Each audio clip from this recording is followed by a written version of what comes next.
This is an apple. It has 95 calories. These are two biscuits and they have 100 calories between them.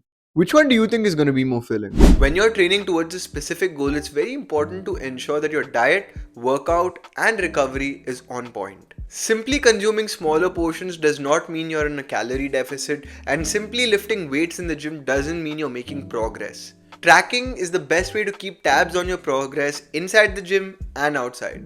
In today's video, I'm going to be talking about the importance of tracking in fitness and how you can implement it into your routine.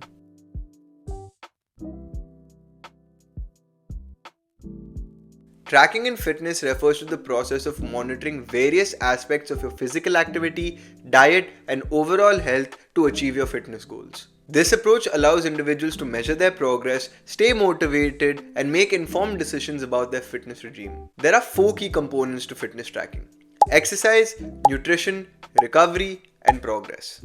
Let's start with the first one: exercise monitoring. This includes keeping a record of your workouts, including the types of exercises, the intensity, the duration, the number of sets, and the number of reps. Let's say your goal is to build muscle. In order to achieve that, you will have to progressively overload your exercises over a period of time.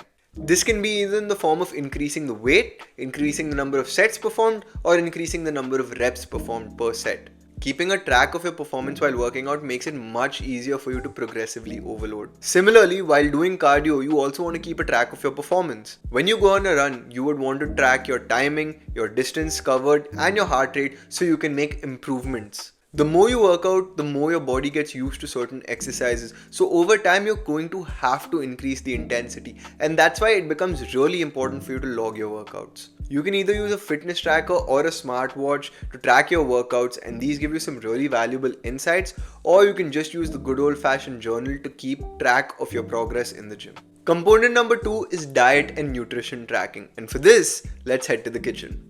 Hi, welcome back. Now, you might have heard this phrase before, that abs are made in the kitchen.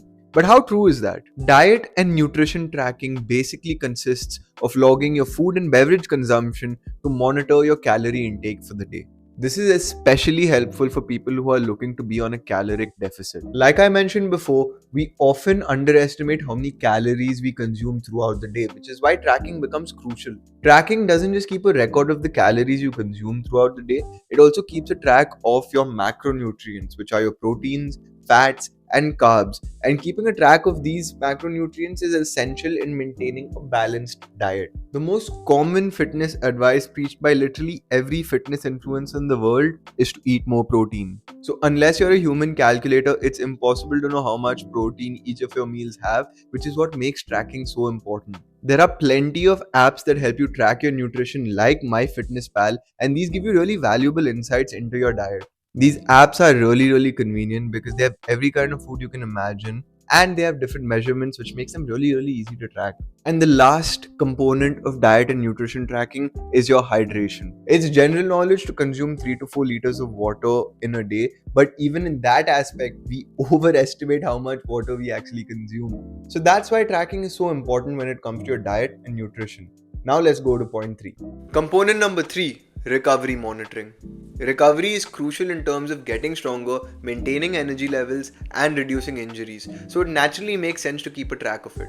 Sleep is probably the most important recovery function for our body, and it's a good idea to monitor your sleep patterns to ensure you're getting adequate rest and recovery. Nowadays, most fitness trackers have very advanced technology which allows you to track your stress levels, your blood oxygen, your heart rate, and your sleep patterns, which are all crucial components for your recovery. So going forward, it's a pretty good idea for you to monitor your rest days so you can prevent overtraining and injuries. And that brings me to the fourth and last component, which is progress tracking. As I mentioned before, you're probably going to have a certain goal in your mind when you start your fitness journey. Recording body weight, body fat percentage, and body measurement will allow you to see if you're making progress, and if not, accordingly make adjustments. Regularly reviewing your progress towards your goals allows you to stay motivated and accordingly make adjustments to your fitness plan. In conclusion, by keeping track of your workouts, nutrition, health, and progress, you can make informed decisions, stay motivated, and achieve your fitness goals.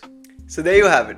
I hope you guys enjoyed today's video. As always, if you did, be sure to smash the like button and also drop a subscribe because it helps me out a lot. And until I see you in the next video, take care.